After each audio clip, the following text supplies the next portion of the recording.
Today we're going to be making fried pork chops, creamed corn, and mashed potatoes, which is one of my absolute favorite recipes that my gram would make and one of my, I think, favorite dinners now, but I don't make it very often. So first we're going to be quick because it needs to be practical and something that we could do in like 30 minutes on a weeknight. So we already have our water boiling for the mashed potatoes. Then we're going to start our creamed corn, and when we've started our creamed corn, we're gonna do our fried pork chops because they fry pretty quick. It's like 2 to 3 minutes per side, and then we're done. So potatoes going first because they're gonna take the longest because we're gonna need to boil them and then mash them.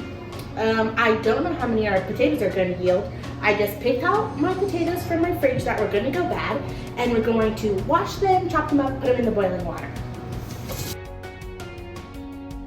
For our potatoes, I just like to half them and then cut them in like this. So they end up in 6 pieces per half, but it depends on, so really we want each, so this one I'm gonna do 8. You want the pieces to be the same size, so depending on how big or small your potatoes are, you'll cut them in varying amounts.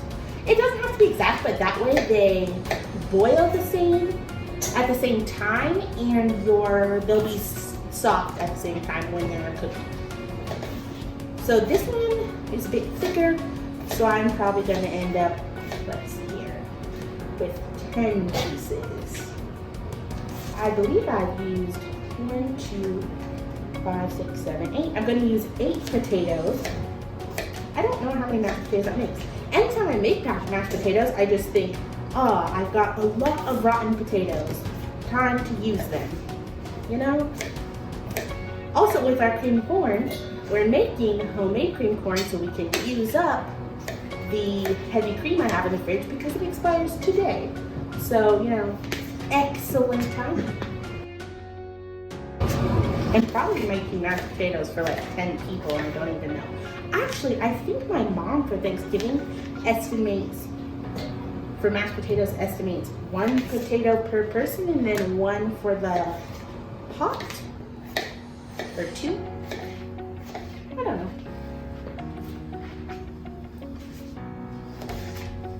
But we also always have a lot of extra mashed potatoes, so maybe that theory is incorrect.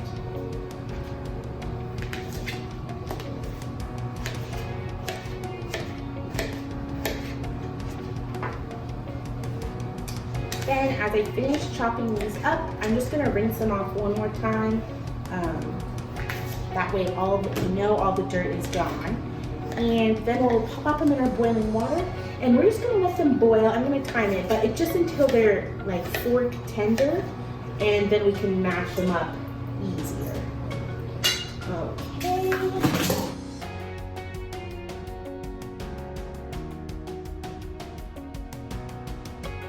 Also, don't be concerned if your water looks too cloudy because that's just the starch coming out of the potatoes. It's nothing gross. And your water should be at a rolling boil. You want it hot, hot, hot.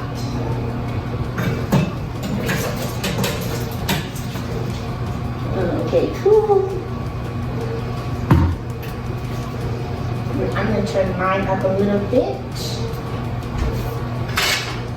Give it a good shoosh around, and then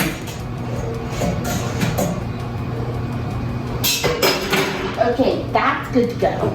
Now we're going to make our creamed corn. So for our creamed corn, I moved you over here a bit. I hope you can see. We're going to melt our butter.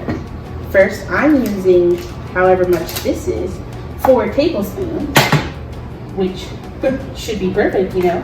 A lot of butter is delicious. I'm gonna make sure this melts all the way.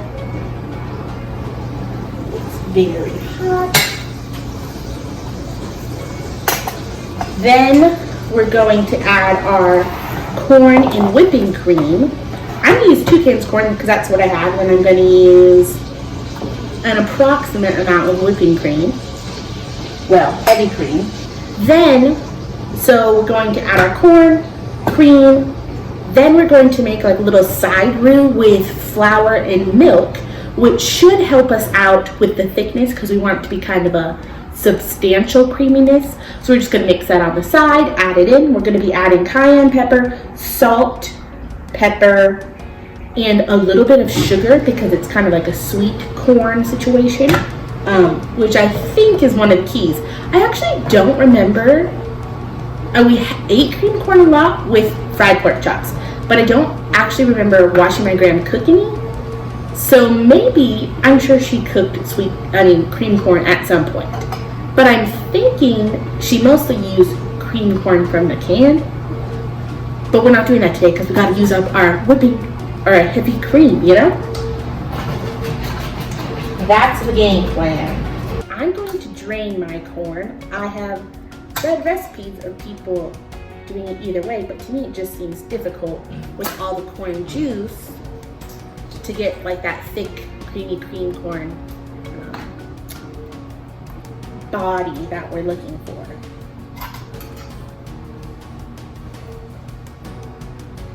There's also quite a few recipes that use frozen corn, and I'm sure that would work too.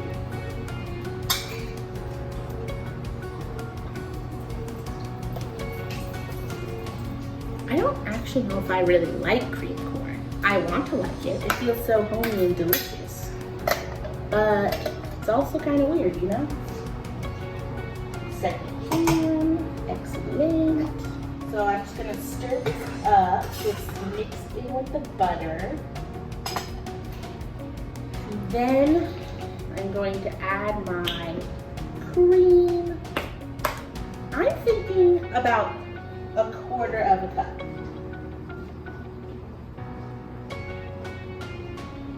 That might have been a little more than a quarter, but I don't know. Yeah, that looks so good. It already looks delicious.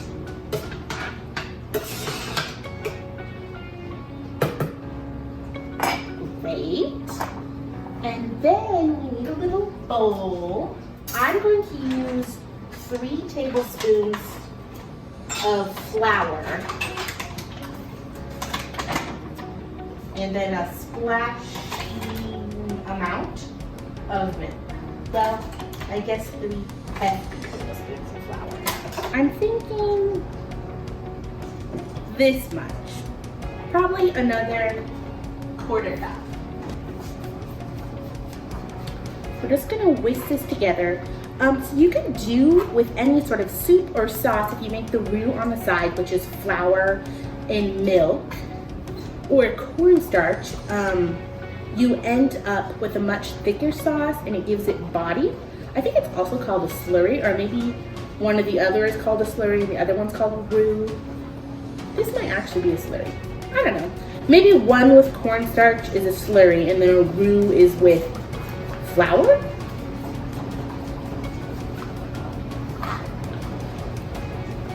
She's looking chunky. Don't let your potatoes boil over.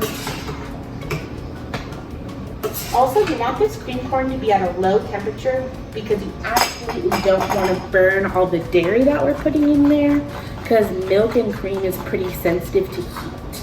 You don't want it to curdle because that's disgusting. You know what I'm saying? This actually might be a bit much in the slurry world. We might cook it. We might do half, stir it up. No, that looks good. Great. So we're just going to stir this in.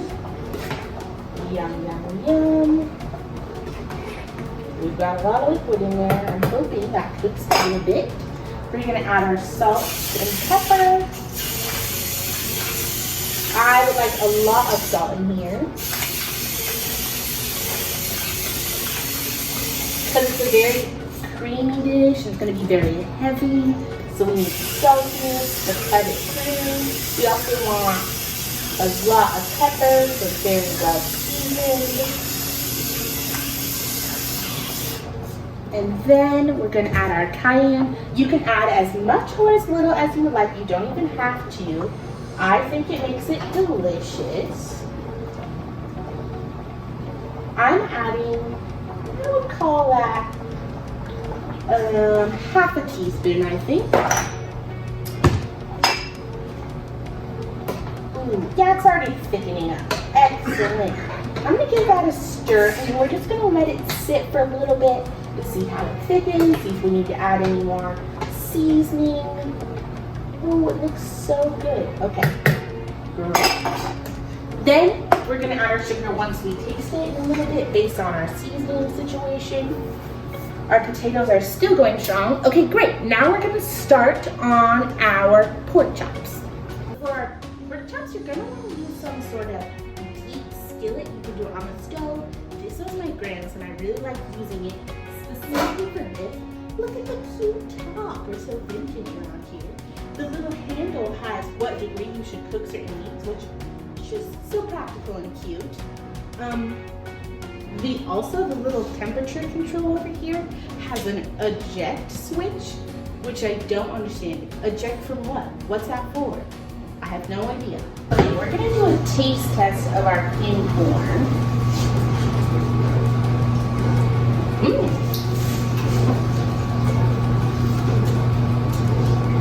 Spicy, but I think we could use more cayenne, more salt, and more pepper, and then we'll add in the sugar. I'm just gonna use, we're gonna call it 1 to 2 tablespoons of sugar, depending on how sweet you want it. I think I'm going with more in the 1 category because I really like the heat that we're getting from the cayenne. I forgot to say this earlier while we were turning this on. You're gonna wanna add oil. My pan is now very hot with no oil in it. I believe my grandma used to use vegetable oil or canola oil. We will be using avocado oil. You just need enough oil. Ooh, I believe that's gonna be pretty hot. You just need enough oil for a thin, light layer on the bottom. You're not like deep frying the pork chops. You're just pan frying them, which is the difference. So we have our flour here on our plate. We're gonna season it with salt, pepper, cayenne, and garlic powder. You can do as much or as little as you want.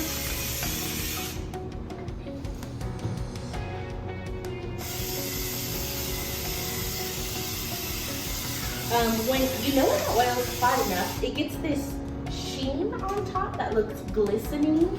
Our oil is already there, so I imagine it's going to be a bit too hot when we get started, but you know what? We're going to work with it. We are flexible people.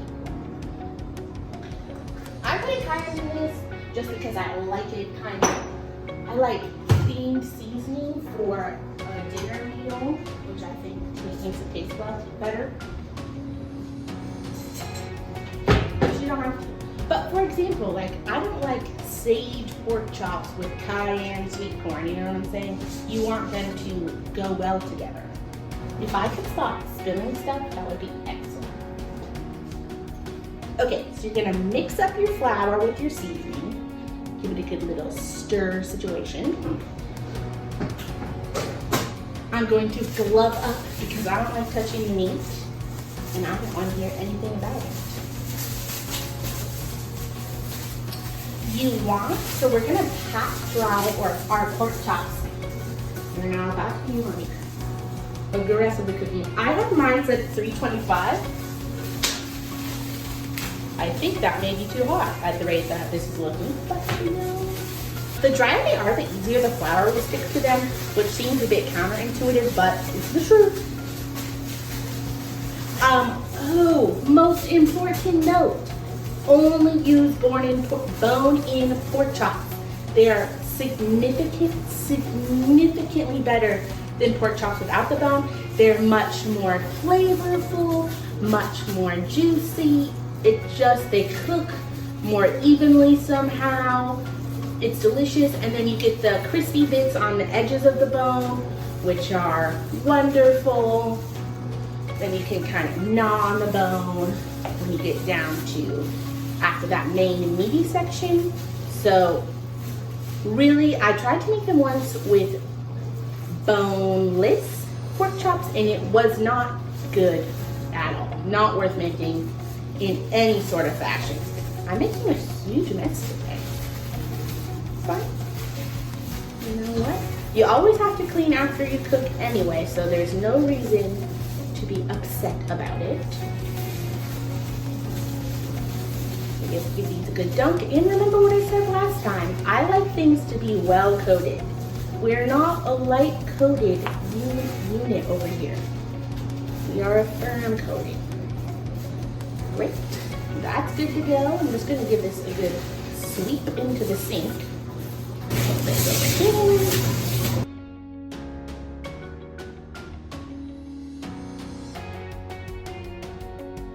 Let's check on our corn and potatoes really quick. We want everything to finish at the same time. Our corn is so thick, it looks so good. I would say we could have used about half. We probably could have used about half of that flour and milk mixture because it's very thick and we're starting to get flour clumps, which you can just stir out. But to prevent that, you would just want to use about half of the amount that I just used to help you out. Let's check our potatoes. Excellent, those look delicious. So once I put these pork chops in the griddle, we're gonna move on, drain our potatoes, mash them up, add our milk, garlic, all the delicious things, butter, a lot of butter. We'll be adding a significant amount of butter to our potatoes because we deserve it.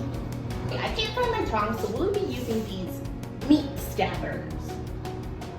Be careful, your oil is going to be very hot. Don't let it splatter up and burn you. When you lay the pork chop down, you're going to lay it down away from you in case it splatters. You want it to splatter on the other side. You should get like a nice sizzling. Actually, it might be a little low. We're going to turn it up. You should get a nice sizzling when you first lay them down, and you don't want to move them. Moving them will break up the crust, and you want it to be crispy, okay? Our oil was not hot enough. You know what? I'm always pretty fearful of oil, and I'm worried that it's gonna burn everything, but with avocado oil, it has such a high burning temperature that you can just crank up the heat and you're good to go. It doesn't matter, you'll be just fine. I think its burning temperature is like 500 degrees, which in this case we're at 350, so it won't burn the oil, we'll make our food taste delicious. We're good to go. We'll be using this handy dandy grease scrape that I got at Crate & Barrel, and it's one of my favorite purchases. I'm just gonna put the lid away because we're not gonna be using it.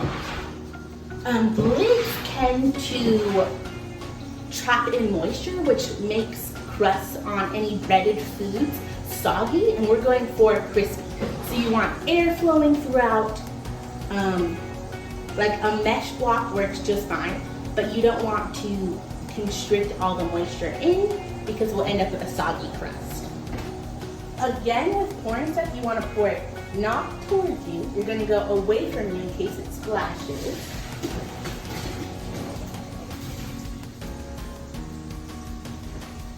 Excellent. While those drain, I'm just gonna dump some butter sticks in our hot pan and they'll melt slowly. Do I add one butter stick?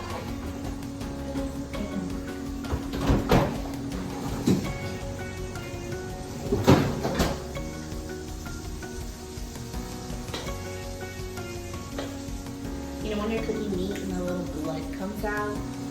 Causes me a lot of distress. I just took butter out of the freezer, so I'm just going to put my one non-frozen butter into our hot pan, and then one big butter in there as well. I should microwave it first for a rapid process. I'm putting it in there, I think. Do what your heart tells you, and my heart tells me don't take more steps than you absolutely have to. I'm just going to rub it against the hot pan. Actually, we're just going to throw it on our hot burner. As of right now, my corn is done. I have it on low. I'm just going to turn off the burner because I don't want it to curdle my dairy. Our potatoes are nice and soft. Okay, well, now I'm distressed that I can't find my spring potato masher that my mom got me, but I will use my ground beef chopping up stick. Let's check on our pork chop so we're getting a nice brown.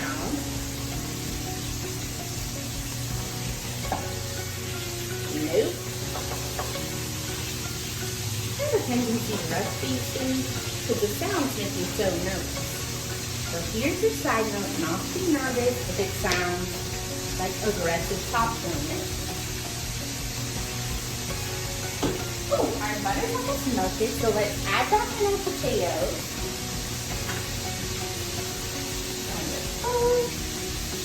Now that they're ready, and then we're going to mash them up. So I like to mash them up with just butter, and then add milk based off of how liquidy I want it to be. And then I'll add garlic. Sometimes I like to add parsley. Probably not doing that today, but we'll see. I left the skin on my potatoes because I like that little greenness that comes with it. But you can always peel your potatoes before in order to have really smooth mashed potatoes. I kind of like that rustic feeling. Not all the time, just with certain like main items.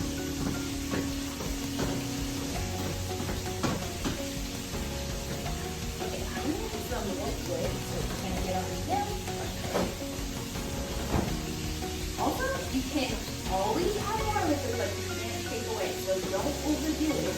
Just add a little at a time, mix it in to see how you like it.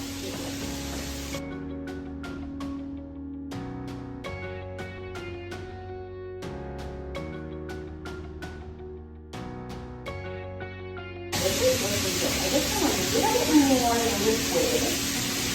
And then we're going to get out our garlic. I like a heavily garlic potato. Mashed potato. Any potato, really.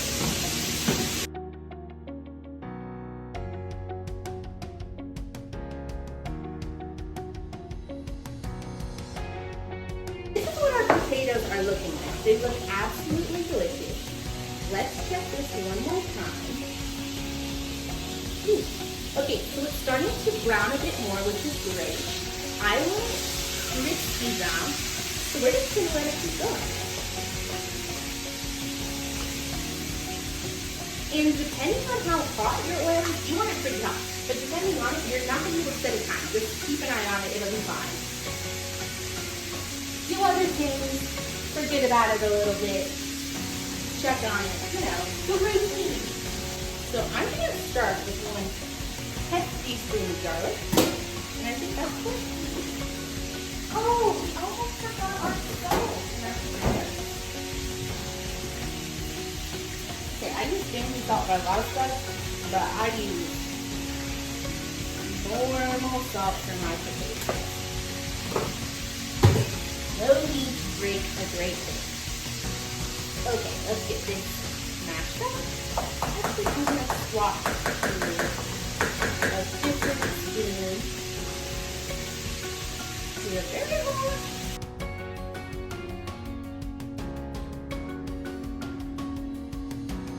Let's get this garlic and salt mixed in. We'll probably need a little bit of pepper. Maybe a little garlic powder. Ooh, maybe onion powder. This is the possibilities are. Anyway, let's taste. Good. Just a little pepper and then we're good to go. These are very delicious. Also, don't forget, if home cooking is supposed to taste good, so if every time you cook at home, you're cooking like super healthy dinners and you're wondering like, why is it so much more fun to eat out? It's because you're cooking at home plain. There's a happy medium. These are much more like decadent recipes. But if you add a little butter here and there, your home cooked is going to taste a lot better and encourage you to cook at home more. How are you looking? Oh, it's getting better.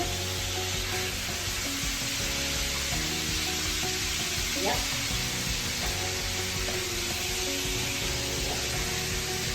Great. So I still haven't flipped because I want them to have a really nice brown crust.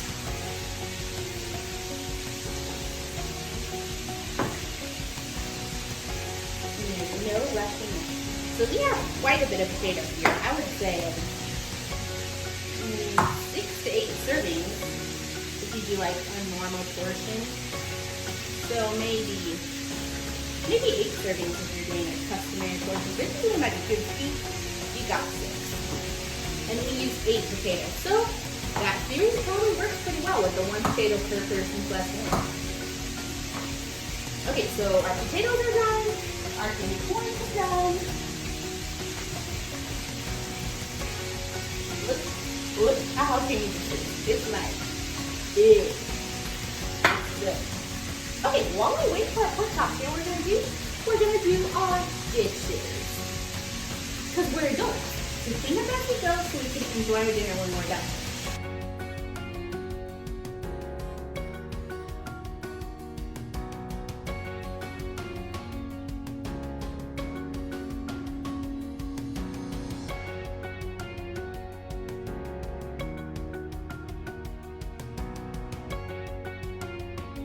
I'm really sad I can't find my potato masher. I think this and the potato masher are from Pampered Chef, and they're pretty weird looking like kitchen utensils, but they are so effective. It shocks me. Because usually I'm like, old things work better, they last longer, but these, no, that custard potato masher that has like the little squiggly metal part with like a wooden spoon obviously works great. There's nothing wrong with it. But the Pampered Chef one kind of has a handle like this. It has this little ring situation on the front, and it just requires so much less arm power. If you're just mushing, it works very, very well.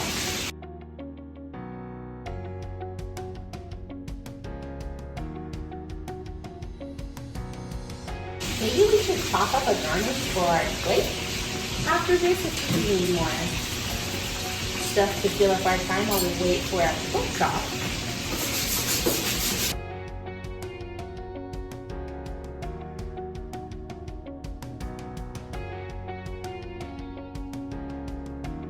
Also, I really subscribe to the idea that once you do dishes, if your sink is not clean, you are not done doing dishes. You know what I'm saying? Like, no bubble will be left in your time. Turn the disposal on, rinse it all down, and then you're done doing it. Let's check this before we forget. How are we looking? Oh yes, it should look like this. And then you're ready to flip.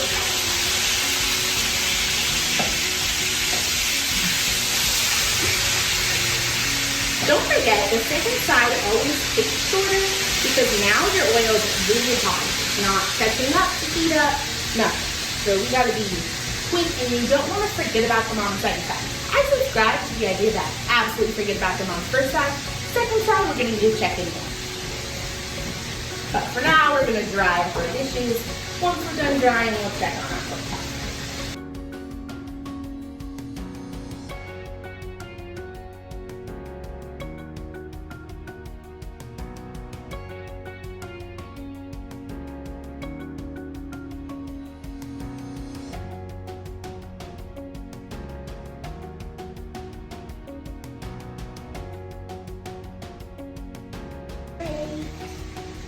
I forgot about our spoon, rest,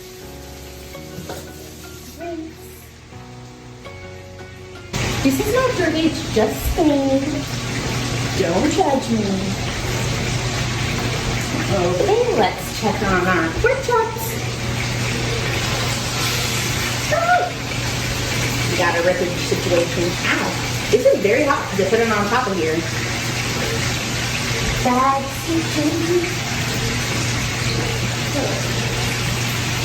Apparently, I'm ripping off the crust on the second side, so that's disappointing.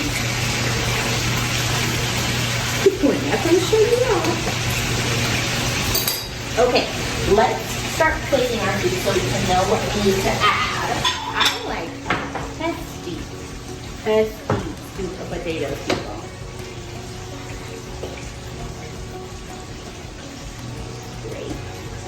It's going to be so good. Then think I want my same color on the other side and then pork chop on the top.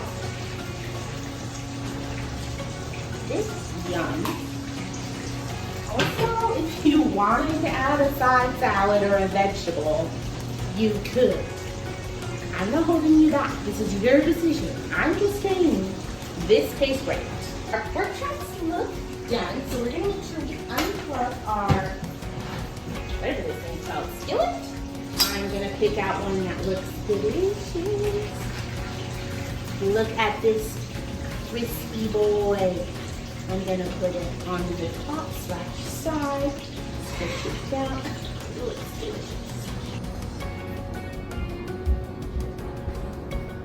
Okay, so this is our finished plate. I hope you try it out. It's gonna be absolutely delicious.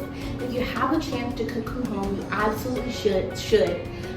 For example, this just reminds me of when my grandma would come over and she'd say, "Kids, what do you want to eat?" And I would always request pork chops or fried chicken. And I think those are like my top 2 things. So I'm so excited to dig in and think about my gram and all of our fun memories that we've had. I hope you try it out. Let me know if you do. Hope you enjoy.